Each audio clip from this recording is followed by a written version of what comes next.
The following contest is scheduled for one fall. I've seen that man before. That's Randy Phill. The other one's some kind of half man, half monkey. It's a massive duplex and not one dragon in sight.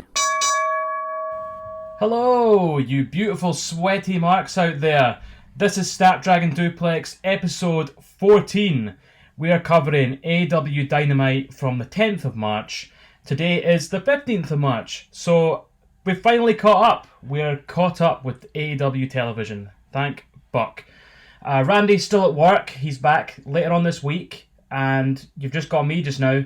But I'll fling you over to Randy, live and pre-recorded from the North Sea. Hello Mikey and hello fellow duplexers. We're back again with our regular scheduled content with Dynamite, March 10th edition, post-Revolution, and this is just a great show.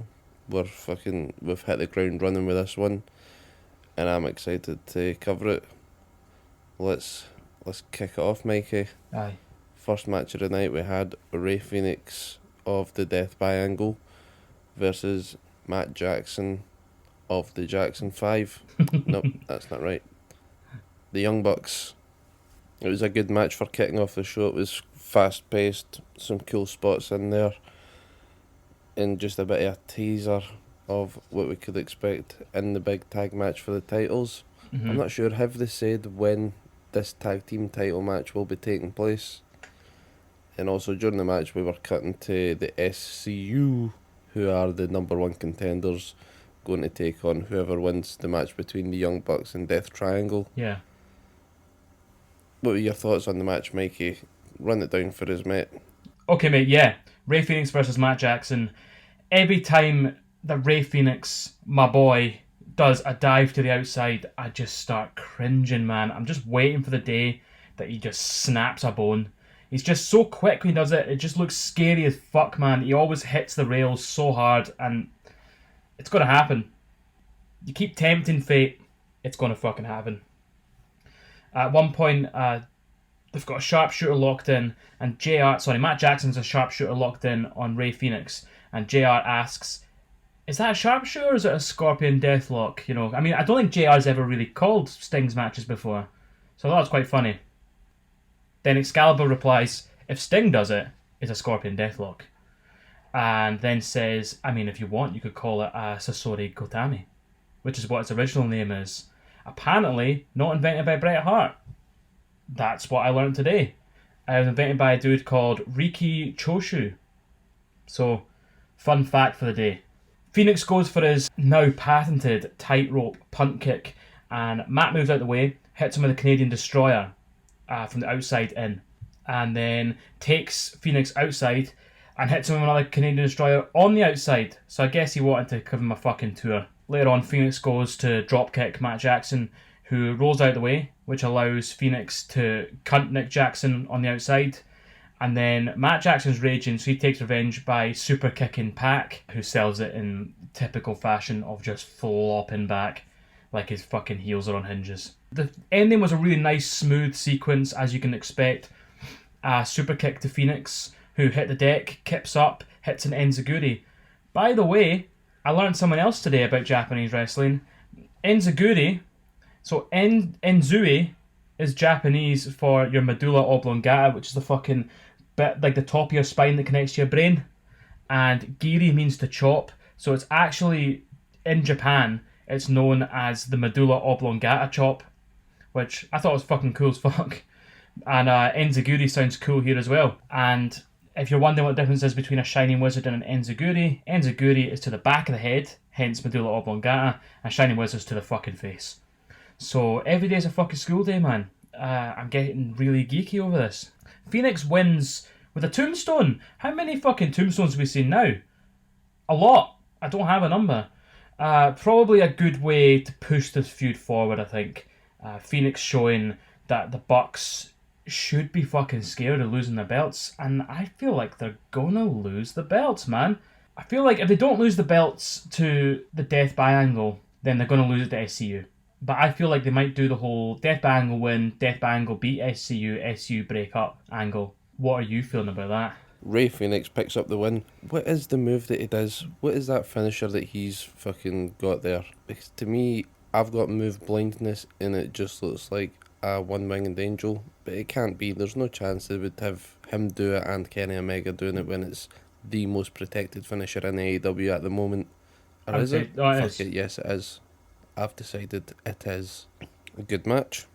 Like I said, fast-paced, good match. Rey Fenix wins. If we've not got a date for the title match yet, I hope that we just see like more mixing about between the tag teams. You can have Matt Jackson versus Pac next, then Nick versus Rey Fenix, and then Nick versus Pac.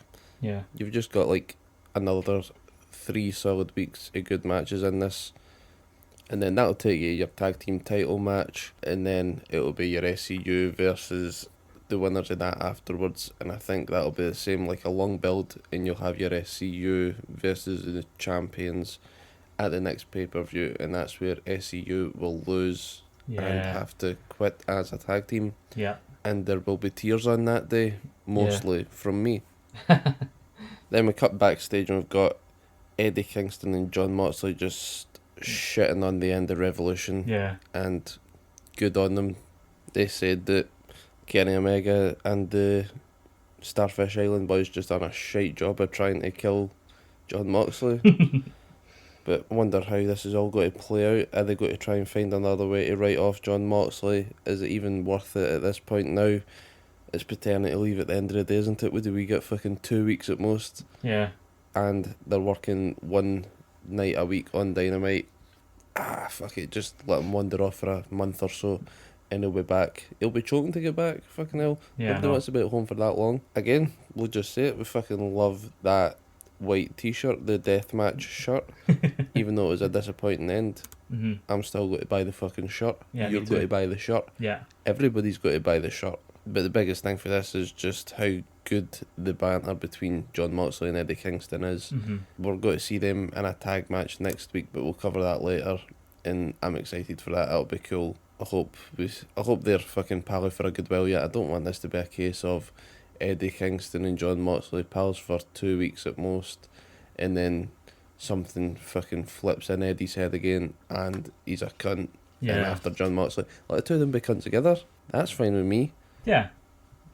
You're not going to really boo for them anyway now. No. After how much we love Eddie Kingston, nobody's really going to be like, I hate Eddie Kingston, he's such a shit heel. He's a good heel. We love Eddie. Give us more of this. What are you thinking on this promo, Mikey? What you got to say, mate? Mate, this promo was fucking hilarious, man. Like, you had Moxley sitting there, like, Weekend at Bernie's with the fucking sunglasses on. I thought they were doing a whole thing if he was actually dead. He wakes up about halfway through, Eddie cutting a usual, his usual very loud, shouty promos. Moxley loves a loud, shouty promo. And first thing I gotta say, as much as Moxley's fucking white t-shirt is cool as fuck, Eddie Kingston's wearing a DMX hoodie, which I fucking need in my life, man. It is so cool. Anyway, they were slagging the big bomb in inverted commas. You can't see me doing it.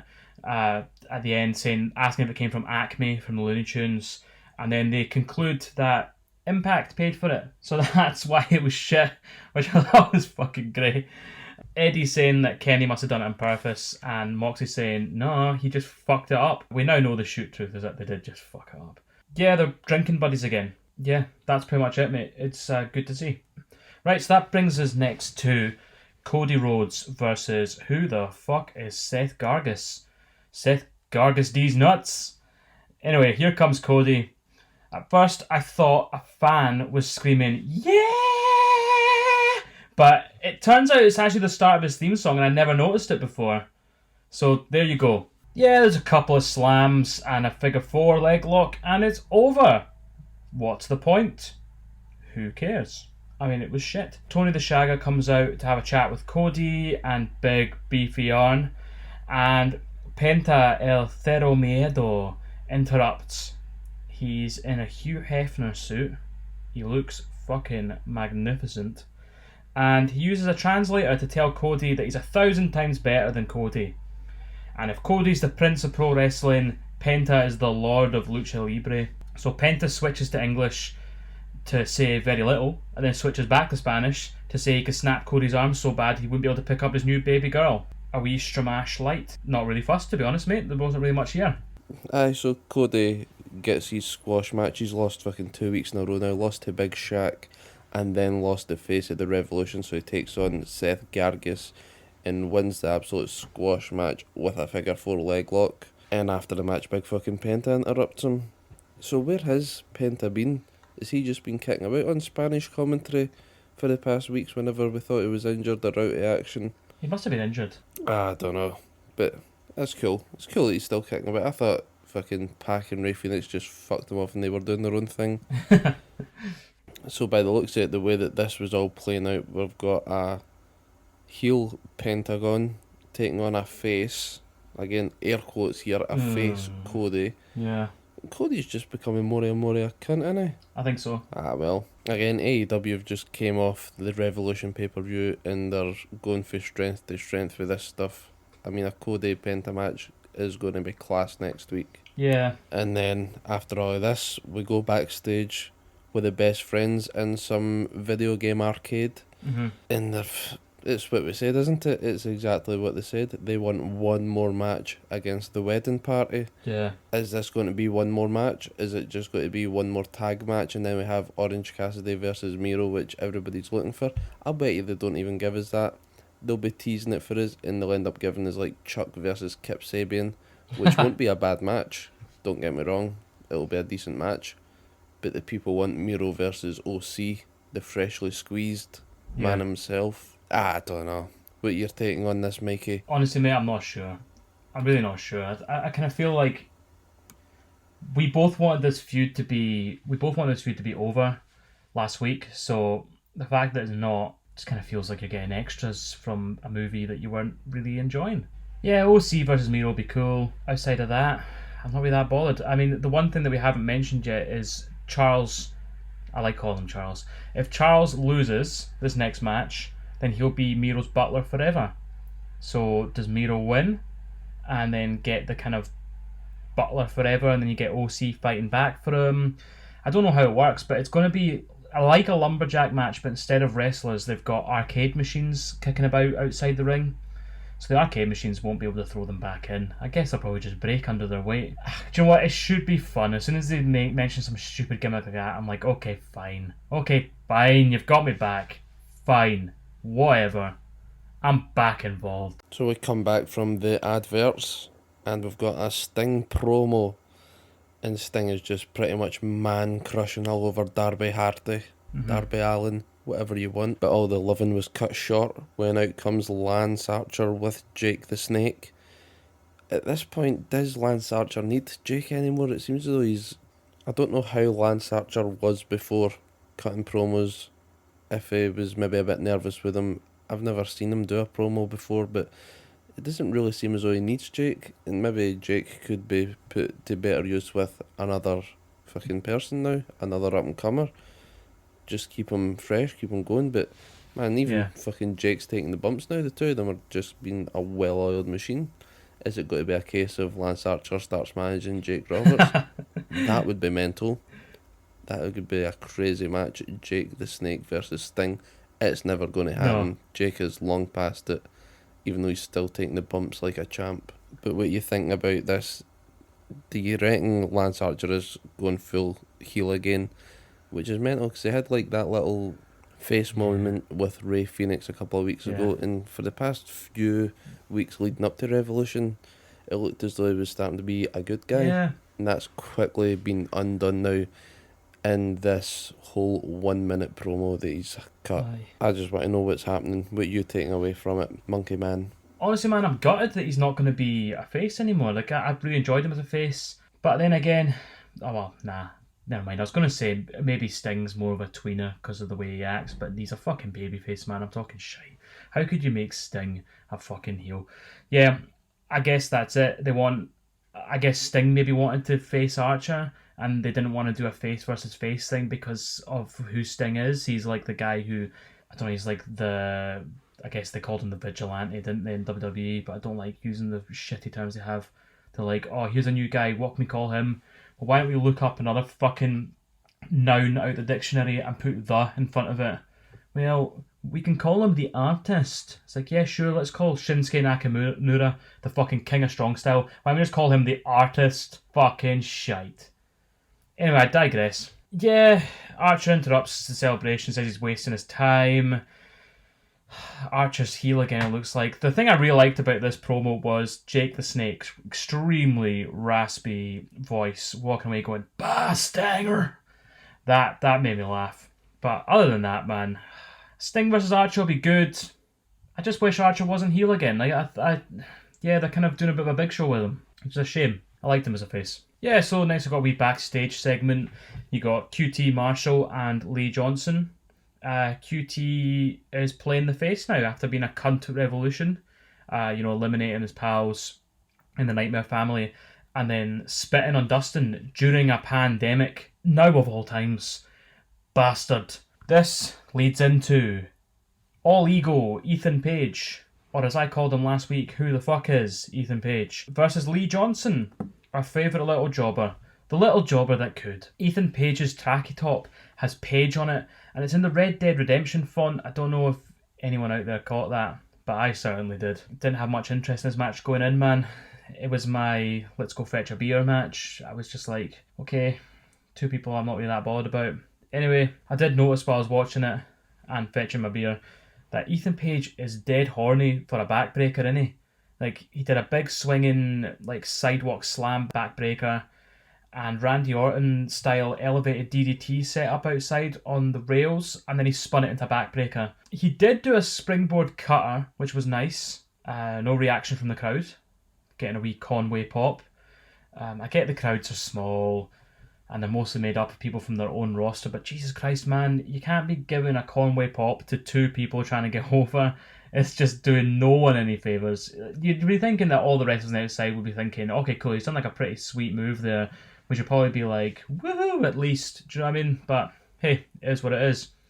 Then Ethan hits Lee with his Razor's Edge. Sorry, they've now renamed it Ego's Edge. Cease and desist from Disney, I'm guessing, because it was a Splash Mountain last week. It wasn't even last week, fucking 4 days ago.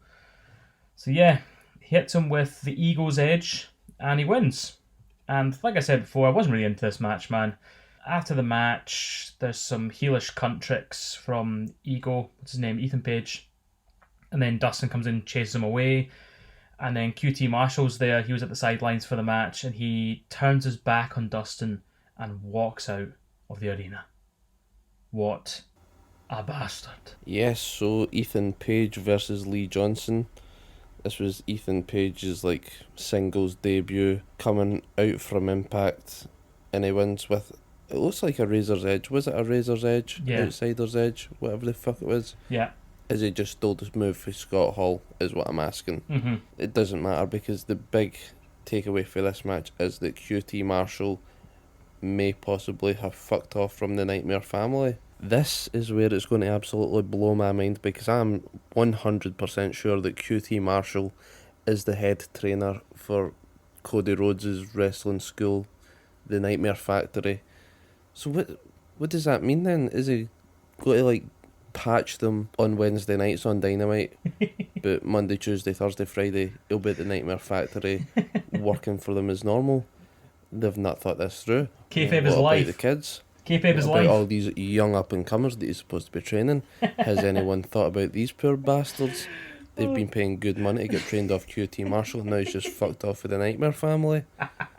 More importantly, what does it mean for my man Dustin? Because I love seeing a bit of Dustin in the ring, a bit of gold dust. Could we have a QT Marshall versus Dustin Rhodes as a singles match? That would be fun. Yeah, 100%. But I think this is going to be leading up to a QT Marshall versus Lee Johnson. Maybe not on the pay-per-view, Do you but think like so? a big Wednesday night match. See, the next time we do like a Wednesday night special episode, I think it'll be QT Marshall versus Lee Johnson in there.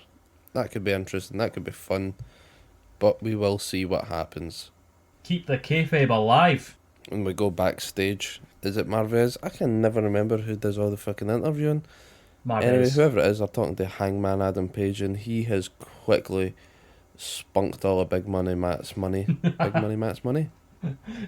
Fucking say that 5 times fast. So yeah, I can't remember what he bought.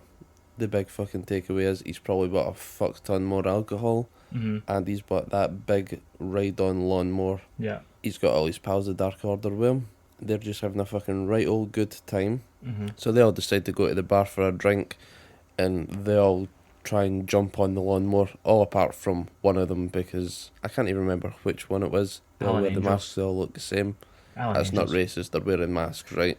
Before any of you start at me, don't cancel culture is already. They're all white. But as soon as Adam Page tries to like drive off camera with all these troops piled on the lawnmower, you can see the thing starts to give way, starts to tip a wee bit. Colt Cabana shits himself and jumps off just before it gets off screen. I was howling. So what is next for Hangman Adam Page? This hasn't answered any questions. He's just got to blow all that money on more alcohol, and then when he needs more money, he'll come back for another big money match. I'm cool with that. Yeah. What are your thoughts on what's next for Hangman Adam Page? Man, I like this. It was Hangman Adam Page rolling in on his Hank Hill lawnmower. I guess I should be saying more of lawns, considering who won it off. It was Alan Angels that couldn't get on. You know what, man? I love dumb wrestling. You know what I mean? Like, I'm sure everyone knows that now. Dumb, but fun. So, 8 out of 10. Why not?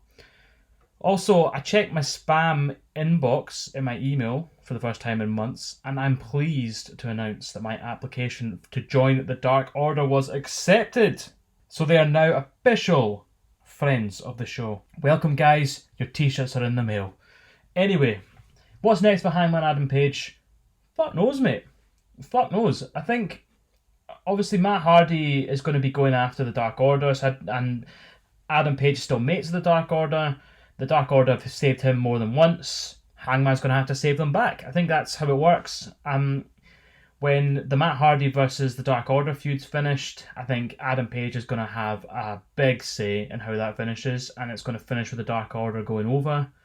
And I think from there we'll get something new. Maybe then you can start thinking about Hangman Adam Page going after the belt. We can get a Page versus Omega title picture, which is what we've all been wanting for fucking months.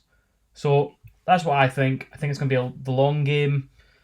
I do hope you get a Matt Hardy versus the Dark Order thing, and I think it would make no sense at all if Hangman Adam Page wasn't involved.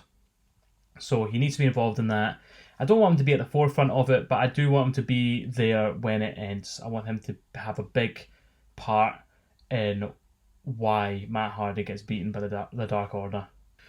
Yeah, so we've got Tony the Shagger, and he is interrupted by the Starfish Island. They come out the heel tunnel. The Good Brothers are with them as well. They are preluded by Kenny Omega's all-female street-sweeping conglomerate. So yeah, Starfish Island comes out. He declares Kenny Omega the king of the deathmatch. They bring up the explosion botch. They say that they're taking the blame for it being shite. Starfish Island himself, he won't confirm nor deny if it was their fault. But they're happy to have taken away whatever you wanted from it. So if you think it's kayfabe, then carry on. If you think was shit, then carry on. They're basically saying, we don't give a fuck what you think, okay? Fuck off. They slag Moxley off and Kingston off for dry humping and crying over 4 sparklers, essentially. And then out comes Eddie, raging. Starfish Island starts just buttering him up, man, just going about how amazing he is, and, oh, you're so cool, Eddie, you're so cool.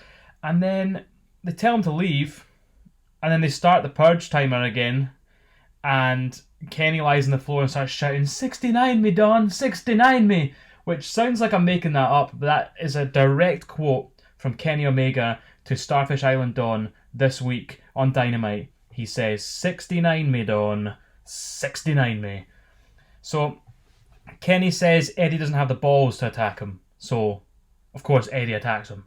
The Good Brothers start battering fuck out Eddie. Moxley comes out for the save. You get your wee stramash, bish bash bosh. And then here comes Christian Cage for the fucking save. And he's set his sights on Kenny Omega. So, Kenny offers him a handshake. Christian says, your arse. Kenny fucking swings. Then Christian grabs him, sets him up for an unprettier. And Starfish Island Dawn pull Kenny to safety. Christian then lifts up the AEW title, and that's him saying, you know what, mate? I'm fucking next in line. I'm next. And I thought that was really cool. Yeah, we've probably got Christian Cage versus Kenny Omega in exploding barbed wire Canada death match. How about an exploding Canada death match where they're both in Canada and there's barbed wire all around the border, and if anyone tries to cross the border back to America, then it blows up the whole of Canada. That's what I think they're going to do. It's the logical next step. So we're getting an exploding barbed wire Canada death match next week between Christian Cage and Kenny Omega. My big takeaway for this is that Kenny Omega does not understand what the first one's free means. Eddie Kingston was there and Kenny said, right, go and hit me, the first one's free. And Eddie Kingston says, fucking right, I'll do that then. And he hits him. Then he gets jumped. That's not free. That is not what that means. If the first one is free, it's free. You get hit and you forget about it. Mm-hmm. But then they're fucking heels, aren't they? Yeah. That's what's going to happen. It's a liar. But yep, Christian made the save and it got close to hitting the finisher on Kenny Omega. What do you call the finisher, Mikey? Is it the kill switch or is it the unprettier?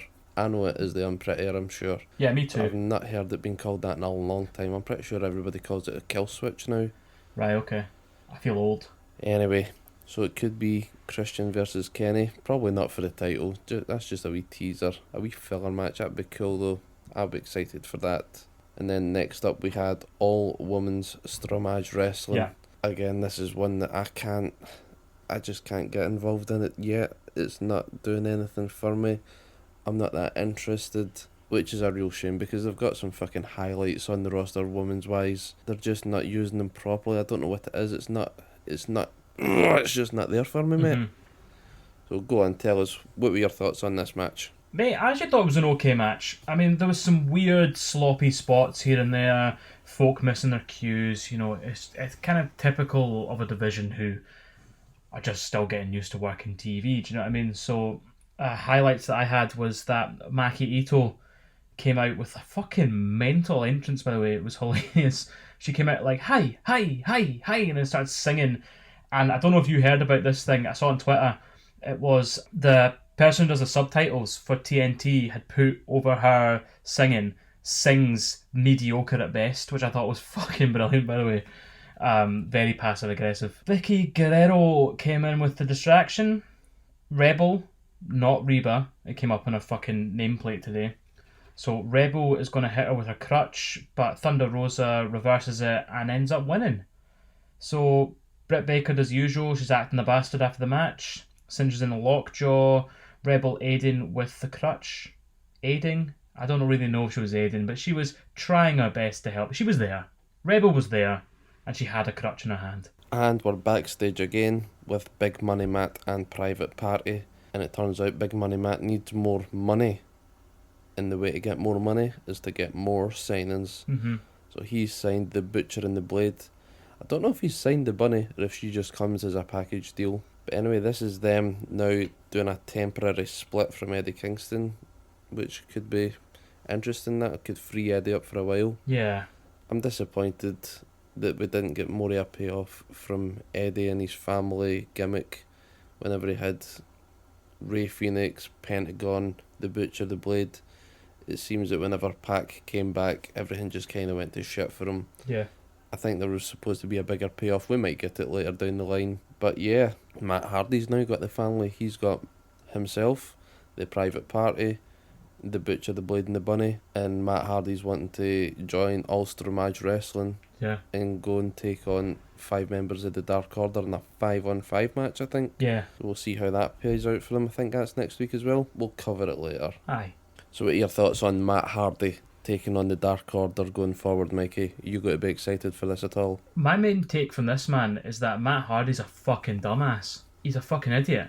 I mean, he is like, okay, so Adam Page is making all my money for this first quarter. So what I need to do is make more money, which is going to go directly to Adam Page. So he's actually not punishing Adam Page. He's fucking giving him more money to buy more big fuck off lawnmowers. If he's taking 30% of the Butcher, the Bunny, and the Blade, that 30% is going straight to fucking Adam Page's bank account to be spent on bourbon. Stupid! So, I don't know. I guess they're going with the gimmick that Matt is a bit... He's a shite businessman, basically. Yeah. There's no build-up to this. There's no logic that the Triple B have signed with Matt Hardy. There's no fucking logic there. I guess it does free up Eddie Kingston. I don't know. The Butcher, the Bunny, and the Blade, I feel a wee bit sorry for. They're kind of getting pillar to post whenever they need someone to fill in as intimidating looking, but they're not going to win the feud. Then that's what they bring in. It's a bit like Bray Wyatt back in the day. He'd never win any big feuds. So they're intimidating in stature, but not in status. Simple as that. Aye, so the next match is the TNT title match. Darby Allin versus Scorpio Sky. So Darby comes into the ring by rolling over the top rope, rolling over Scorpio Sky's back, and lands funny on his ankle. That's the big spot that I've got from this match. I thought he'd shoot fucked it. Like, shoot fucked his ankle. Like, his ankle was proper fucked. Until I noticed that 2 minutes later he was hobbling on the other foot. So I was like, okay, right. Remember your fucking injuries. Your kayfabe. Keep it kayfabe.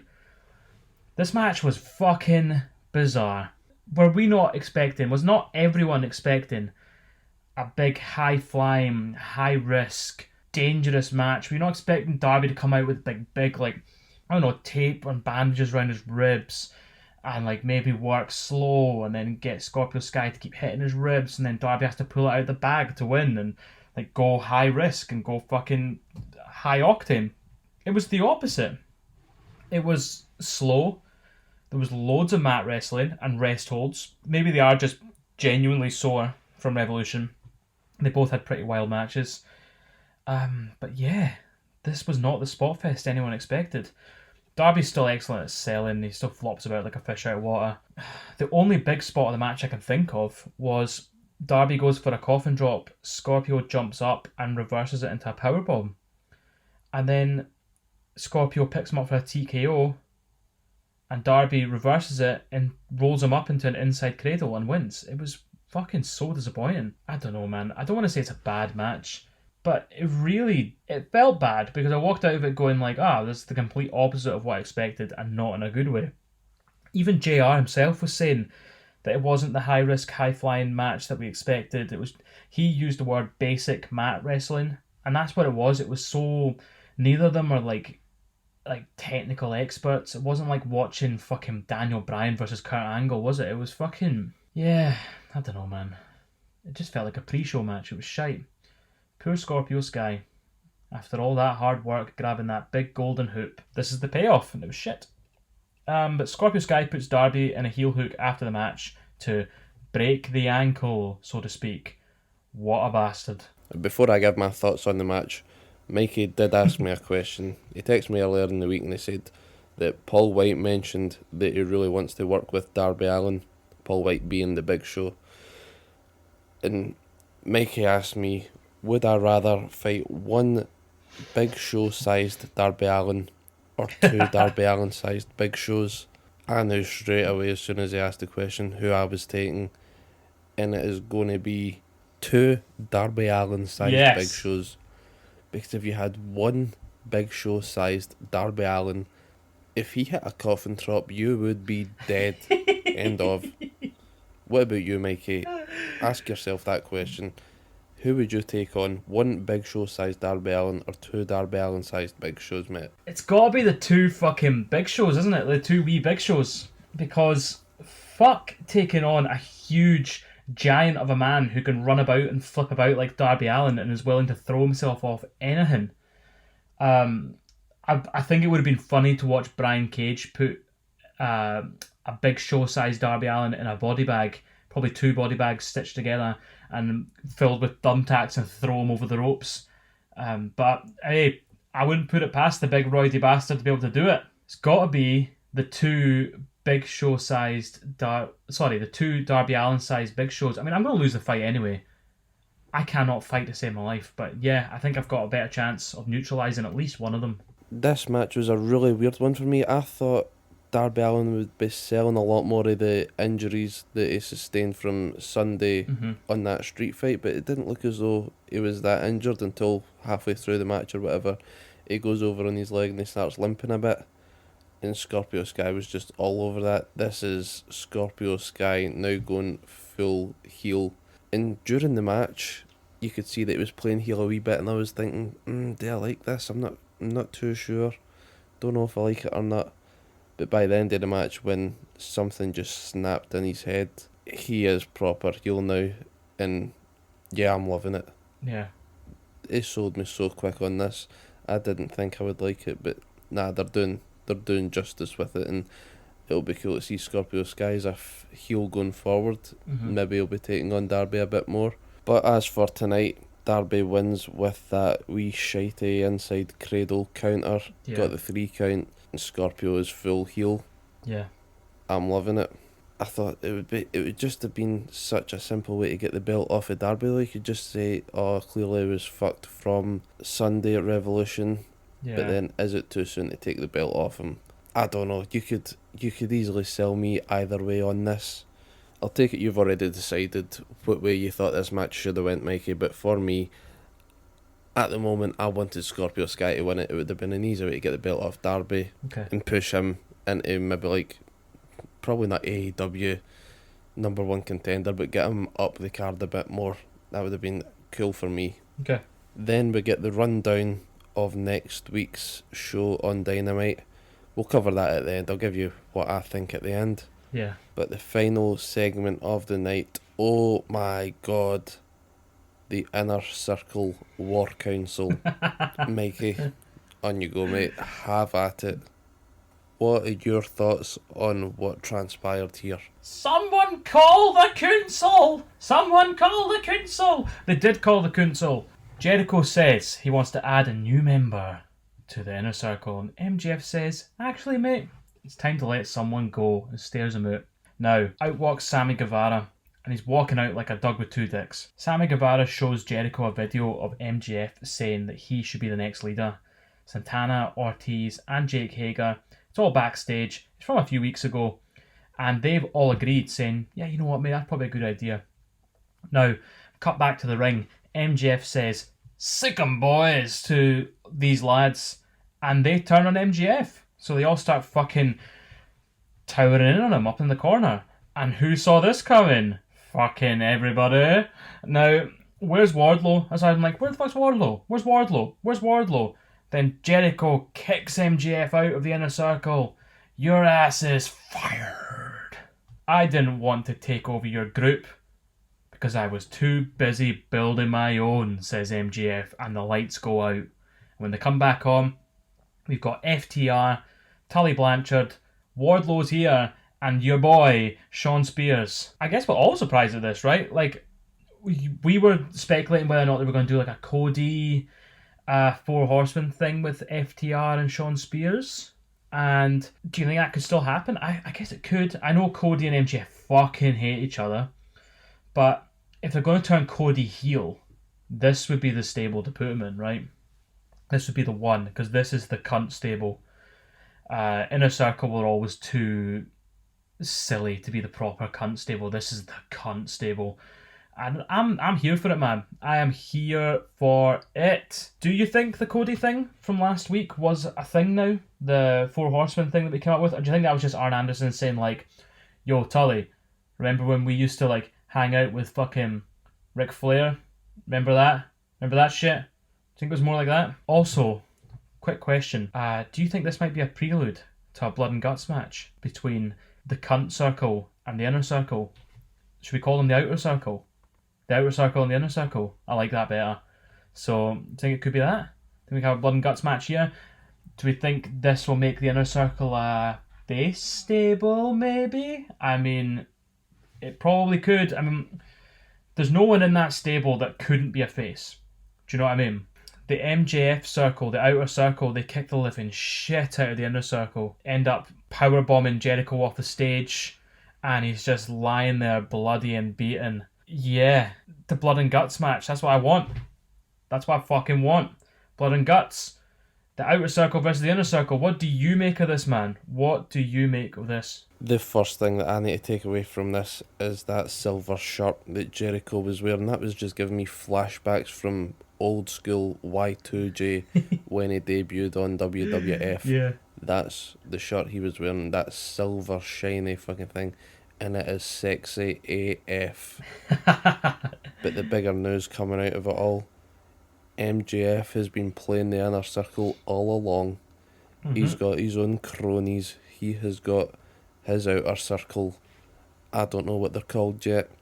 Do you know what they're called yet? We just need to tune in again for Wednesday and see what they're called. But MJF has got his own crew. He's got himself, Wardlow, Sean Spears, FTR with Tully Blanchard. It's just such a good dynamic, isn't it? Such a good balance. You've got like an MJF Jericho feud, FTR versus Santana and Ortiz, Sean Spears versus Sammy Guevara, and Wardlow versus Hager again, if you want it.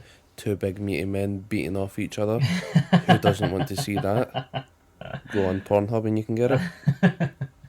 But as soon as Dynamite ended, all I could think of was give me these 10 guys in that blood and guts match that was promised to us over a year ago now.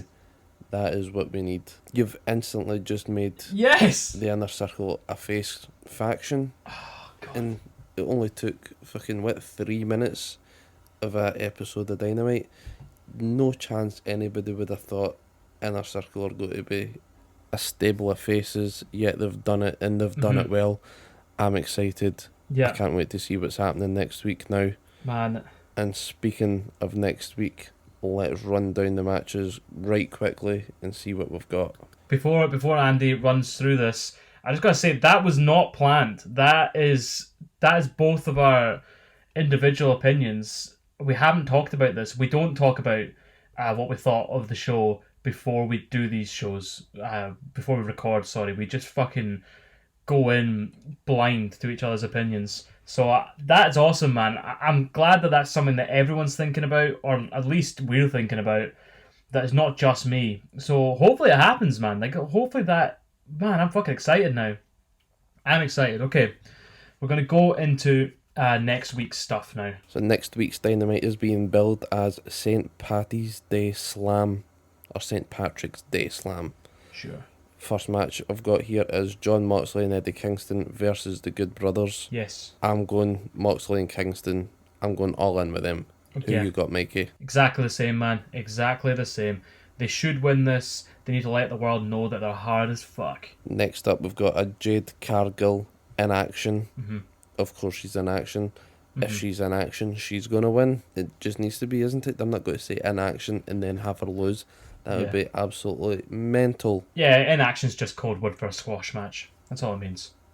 So it's got to be Jade. And then we've got our Britt Baker versus Thunder Rosa. And this is where I do need WWE booking to help me out here, because I've got the memory of a goldfish. This is the match that we had like less than a month ago, wasn't it? Yeah. And Britt Baker won with that dodgy turnbuckle removal and faced into that. Yeah. So I think this will be Thunder Rosa getting her revenge and winning, or all women's strumage, and you're just going to have everybody get involved and that no contest finish. What you think, Mikey? Very similar, but I've gone the other way. Like, I've said that, I've written here, AEW like to give the good guys some revenge, right? And I've written wrong.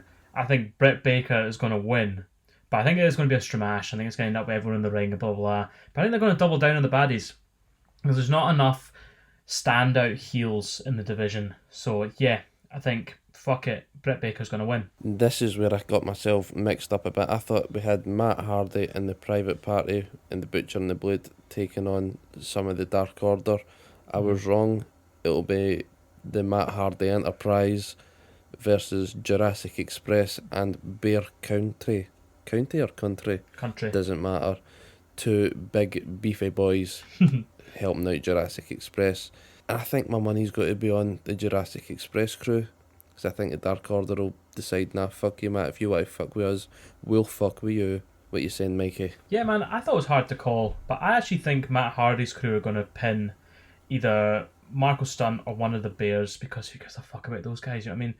So I think Jungle Boy and Luchasaurus will be protected that way, and you'll keep them as being like a fucking badass, a badass duo. But I think Matt Hardy and Private Party and all these guys need a bit of legitimacy if they've just had Butcher and the Blade join. So yeah, I think they're going to win. Matt Hardy and his cronies are going to win. Keep in mind that all the money from that match will go straight to Adam Page's pocket. Happy days. And potentially the main event of next week, we're going to have Cody Rhodes versus Penta El Zero Miedo. That might have been right. I might have just absolutely butchered it. Give it to Penta. Give the win to Penta. Yeah, agree. And just snap something in Cody's head and put him heel. Just do it already. We want him heel. Yeah. We love a heel Cody. It'll be good shit. Who's your pick, Mikey? Who have you got winning that match? I've got Penta, but I've got it with the help of Death Triangle, because they can't be walking about calling themselves Death Triangle and being two separate storylines. So I've put it down as a screwy finish, mate. Won't they please give us a screwy finish? Won't they please give us the screwy finish? Penta should win, and I think Death Triangle will be involved somehow. And that's us for another week on Snapdragon Duplex. Thank you, Mikey. Thank you, all you shaggers out there, for listening. We love each and every one of you. Don't forget to go follow me on Twitch at Randy Phill. I'll be home on Tuesday, and we should have a live episode for Dynamite next week. And I'm buzzing for it because we can get the fallout of what's happened from the Inner Circle War Council. Maybe we'll have a name of MJF's new faction. There's only one way to tell. Tune in next week and let's all find out together. Catch you later, Mikey. Take care, troops. Cheers, buddy. Another good episode in the fucking bag. Right, so that's us for this week. Thanks very much for listening. As usual, you can find us on Instagram, Snapdragon Duplex. You can find us on Twitter, Dragon Duplex. You can find us anywhere you get podcasts. You already know you're listening. Randy on Twitch, as he said, Randy Phill.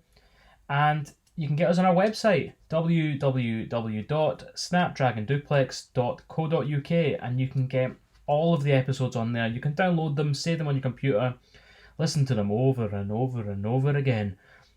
Send them to your ma for a late Mother's Day fucking gift. Who knows? So, yeah, thanks very much for listening, guys.